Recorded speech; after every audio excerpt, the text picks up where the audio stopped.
Le garçon a grandi dans une famille aisée, mais chaque fois qu'il voyait son ami d'enfance, qui avait à peine de quoi manger, il partageait toujours la moitié de sa nourriture avec lui et disait « tout ira bien ». Un jour, en traversant la route, une voiture lancée à grande vitesse le percuta. On l'emmena d'urgence à l'hôpital, mais il resta avec une grave blessure au cerveau. Des années plus tard, son ami d'enfance se lança seul. Après 20 ans de dur labeur, il devint millionnaire. Mais il n'oublia jamais le garçon qui avait autrefois partagé sa nourriture avec lui. Chaque fois qu'il rentrait chez lui, la première chose qu'il faisait était de vérifier comment allait le garçon. Le garçon ne comprenait pas ce qu'était d'un millionnaire. Tout ce dont il se souvenait, c'est que son ami avait autrefois faim. Alors il continuait à remplir ses poches de patates douces et d'œufs, de peur que son ami ne meure de faim à nouveau. Quand le garçon eut 40 ans, son père décéda. Son ami d'enfance dit simplement « Rentre à la maison avec moi ». Il l'emmena voir le drapeau se lever. Il lui construisit un petit jardin à l'usine pour qu'il ne s'ennuie pas. Il installa même un poulailler pour lui. Même après avoir déménagé en ville, le garçon s'inquiétait encore de savoir si son ami avait mangé.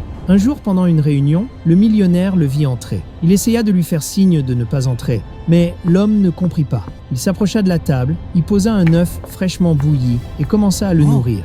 Les investisseurs furent stupéfaits. Tous les autres ne se souciaient que de jusqu'où le millionnaire pouvait s'élever. Mais cet homme ne se souciait que d'une seule chose, savoir si son ami avait faim.